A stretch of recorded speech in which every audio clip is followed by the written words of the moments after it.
padre, una cosa que me inquieta a mí. Dale. El padre Kenton en algún momento se vinculó un poquito a Runner, a Karl Runner, Sí, en el sentido de que él dijo, esta iglesia es una iglesia en diáspora. sí, Usted dice una cosa Sí. puede ser preocupante o puede ser esperanzadora, sí. que tiene que ver con que usted se reduce a la comunidad, usted va a tener que partir de su comunidad o su afecto, Mm. o simplemente al final va a ser Sí. sepultado. ¿Y qué pasa con la Ah, confianza en los laicos? bueno. ¿Qué pasa con esa, si el laico es capaz de ser portador de este ministerio, Bueno. de esta capacidad? Esperemos que a lo mejor no se produzca.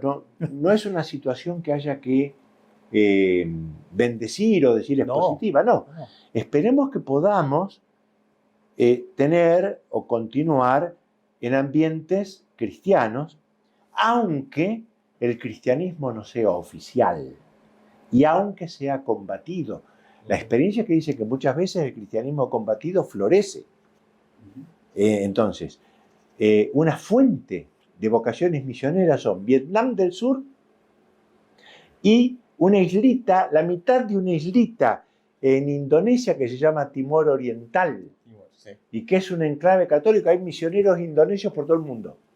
O sea, algunos dicen que al revés, el cristianismo se fortalece porque toma más conciencia de su identidad cristiana y porque también nos hacemos conscientes de las cosas que el mundo le debe al cristianismo aunque no lo sepa.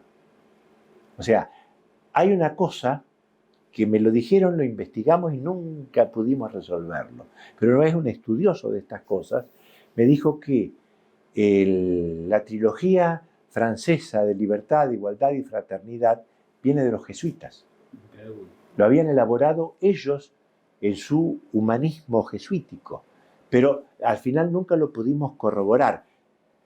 Pero por lo menos como una sospecha que quede. Entonces, la presencia cristiana en un mundo en diáspora es posible, pero además es posible por un tema muy simple y muy sencillito. Cristiana era Europa. Así. Por la venida de los europeos a América, se hizo cristiana América, Norteamérica con un acento más protestante, Hispanoamérica y Brasil con un acento más católico. Pero se hizo cristiana a la fuerza. Es decir, no como se pudo. Bueno, eran los métodos de la época. Posiblemente Europa esté más en peligro de diáspora que nosotros, en el sentido de que la ilustración, el iluminismo, el racionalismo socavan las bases del cristianismo antiguo. Y la nueva mentalidad cristiana todavía no reina en la iglesia, todavía hay mucha mentalidad antigua en el cristianismo. Pero el cristianismo en diáspora significa que el cristiano es conscientemente cristiano. Sabe por qué es cristiano. Y ha descubierto una manera de ser cristiano propia de él, de su familia, de su grupo, que es lo que aspira el padre Kentenich con su famosa pedagogía de ideal. Que cada uno desde su corazón encuentre el propio anclaje en todo el enorme ideario cristiano. Esto es lo mío. A mí esto es lo que me llena, a mí esto es lo que me saca para adelante y lo comparto con mi familia, lo comparto con un grupo de gente y desarrollamos un nuevo cristianismo desde adentro, con una nueva óptica. Esa es la pedagogía, famosa pedagogía de ideal del padre Kentenich, que hace justicia a la dignidad más profunda del ser humano y a su nobleza. ¿Y qué pasa, padre, con esta mentalidad y con este concepto que muchas veces hablamos de la otra orilla? Bien. ¿Sí? Linda pregunta. Sí. Bueno, eso es un invento del padre Kentenich. Creo que es un invento del padre Kentenich. Creo, porque hay cosas que el padre Kentenich toma de otros lados y lo dice, ¿no? Entonces la famosa frase Vox Temporis, Vox Dei, esa la toma del obispo de Múnich, que más o menos en esa época él es elegido y tiene este lema, y él le llama la atención y lo toma y le cambia el sentido. Pero lo toma y lo usó toda su vida. Como decir, a través, Vox Temporis, voz del tiempo. A través de los signos del tiempo, Dios nos está hablando. Bueno, entonces, en el año 47, cuando él viene a Sudamérica, no lo dice, pero es obvio, se inspira en Colón. Y él se da cuenta que así como Colón llegó a la nueva orilla de un nuevo continente geográfico, el mundo entero está en marcha hacia una orilla, o sea, nueva orilla de un tiempo nuevo, tiempo más nuevo, del nuevo tiempo. Utiliza distintas palabras. Abreviado es nueva orilla, pero la idea sería la orilla del tiempo más nuevo. Sería la frase más larga. Bueno, ¿qué es lo que él capta en su capacidad profética? Que no sabemos qué va a pasar dentro de 1.000.000 de años, pero ahora, en este momento, se está terminando de producir, está desarrollándose el cambio que iniciaron Colón y Copérnico.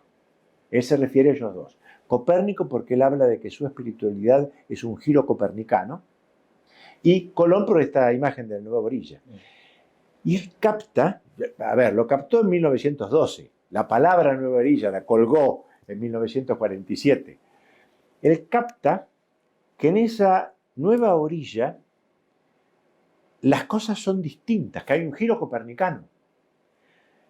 Lo va expresando de distintas maneras y en el contexto de la carta que él escribe, que la primera parte la termina acá el 31 de mayo, después en Argentina y después en Brasil, en ese contexto, en todas esas discusiones que habían surgido, en alguna de sus cartas, se escribió como 50 cartas, le dice al padre Menningen, ¿no? Es muy difícil dialogar con nuestros interlocutores porque si uno considera qué distinta que es la imagen que tenemos de mundo, de hombre y de Dios, o de Dios, de hombre y de mundo, como lo acomoden, no tiene importancia. O sea, él capta que ahí le pone nombre a la cosa, que en la antigua orilla y la nueva orilla hay una imagen distinta. Ya habría hablado de eso en un escrito que él dictó, no lo escribió él, que es La santidad de la vida diaria, que es de la década del 30. Es un escrito muy importante, pero tiene el defecto de que está escrito todavía en un lenguaje muy anticuado, muy piadoso. El mismo. Se nota que acá y allá está la garra del padre Kentenich que corta eso, pone otra cosa. Y además está traducido hace mucho en un lenguaje todavía piadoso. Entonces, tipo que yo, cuando lo empecé a leer, dije, esto es un libro anticuado, chao. Después, cuando empecé a darme cuenta, lo empecé a leer y dije, no, claro, ahí ¿cuál es la idea de hombre maduro que él tiene? ¿Cuál es la idea de la persona? Es el santo de la vida diaria, es el que está orgánicamente vinculado de un modo profundamente afectivo a Dios, al hombre y al mundo. Entonces ahí ella empieza a componer eso. Entonces, ahí uno le cuesta todavía ver lo nuevo. Y él lo que quería en el 49 es que esta idea de la nueva orilla fuera estudiada, a ver qué nos está diciendo Dios en los signos de los tiempos, con la convicción que él tenía de que esta configuración de vida que es Schoenstatt se había ido plasmando teniendo en cuenta la nueva orilla del tiempo. Aunque algunas cosas sean anticuadas y vengan del pasado, reciben una nueva forma, como si yo tomo una arcilla y primero le doy forma de un muñeco y de forma de otro, la iglesia es la misma, el contenido es el mismo, pero ahora es transformado de un modo superior, en otro nivel. Entonces, este hombre de hoy, ahora, nadie nos enseñó a descubrir a Dios en el mundo. No había que descubrirlo a Dios en el mundo. Había que aguantar la vida en este mundo para ver a Dios cuando nos muramos y vayamos al cielo, con suerte, sin pasar por el purgatorio. Entonces, ahora resulta que de golpe descubrimos que Dios nos habla a través del mundo. Pero eso es una afirmación filosófica. ¿Cómo lo encuentro a través del mundo? Entonces, el padre Kentenich propone esto que es la segunda línea pedagógica de Schoenstatt, que es la pedagogía de vinculación. ¿Qué es la vinculación? Desde mí produzco una corriente afectiva profundamente afectiva, que tiene también algo de pensamiento, por supuesto, pero básicamente es afectiva, en donde puedo sentir, experimentar que esto que estoy viviendo es una manifestación de Dios, del amor de Dios.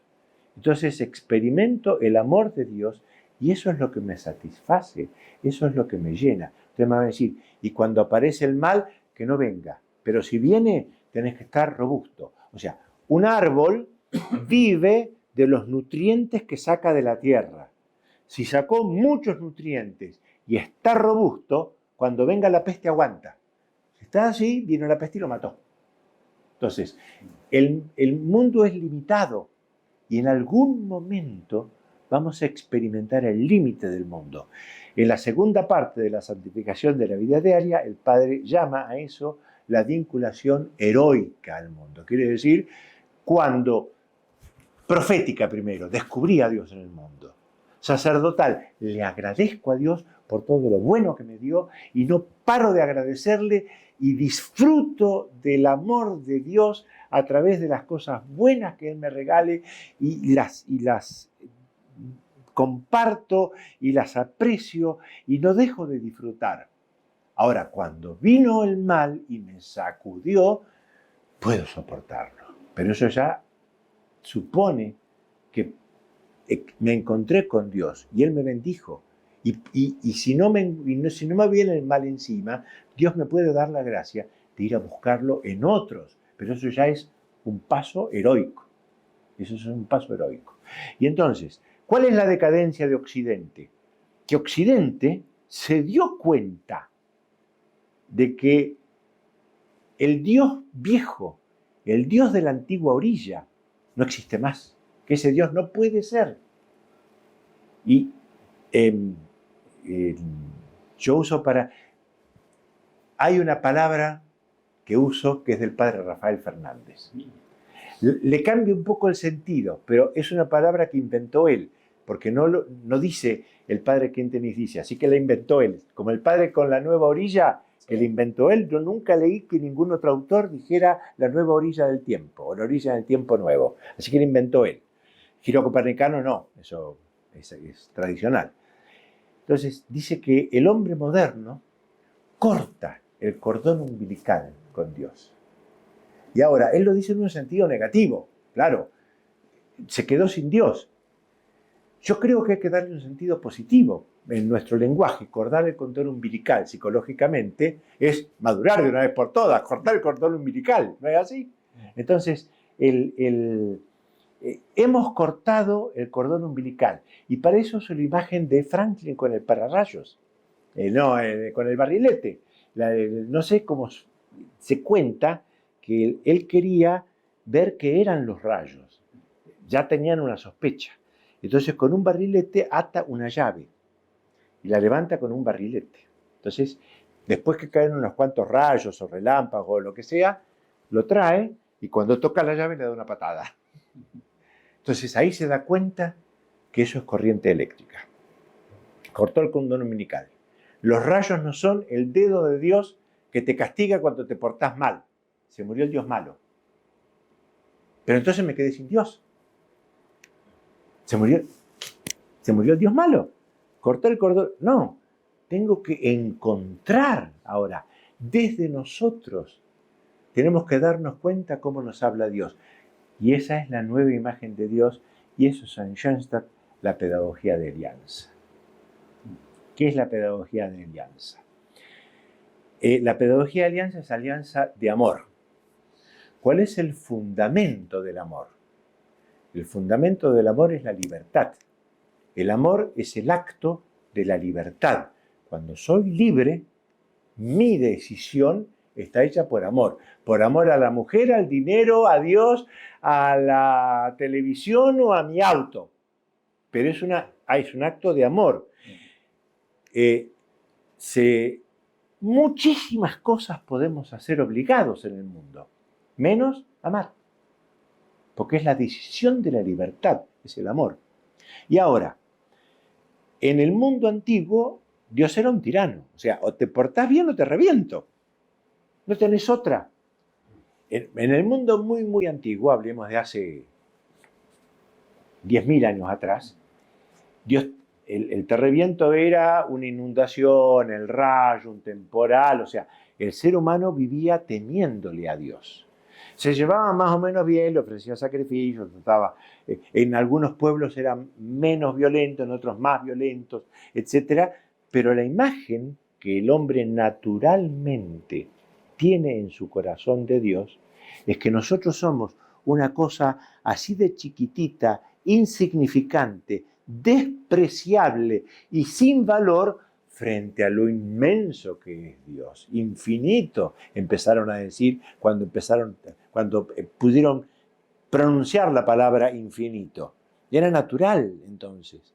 Y ahora, ya la Biblia, en el capítulo 1 del Génesis, da el primer paso en la historia de la humanidad, cuando dice, Dios creó al hombre a su imagen y semejanza y lo creó varón y mujer. La dignidad del hombre, la dignidad del varón y la dignidad de la mujer. 500 años antes de Cristo es una revolución en las ideas. Después sigue todo igual. Pero el genio que escribió eso es un genio. Ahora, sin embargo, entonces, seguimos en un mundo cerrado. Frente a esto estamos en un mundo nuevo. Europa es la que primero descubre esto. Que ese Dios terrible ya no existe, no puede ser. Nos mintieron toda la vida. No puede ser así. El hombre moderno es el que dice, así no puede ser Dios. No puede ser. Entonces rechaza, no a Dios, rechaza la imagen antigua de Dios. Y con razón. Es la llave de Franklin, ¿no es cierto? Y dice, no, a este Dios le cierro la puerta. Y entonces empieza todo un submundo de que no podemos encontrar a Dios. Los católicos y los protestantes y los ortodoxos y los chinos y los confucianos y eso, seguimos metiéndole adelante con el mundo del guarda, que Dios te castiga, lo dijimos hasta hace no mucho.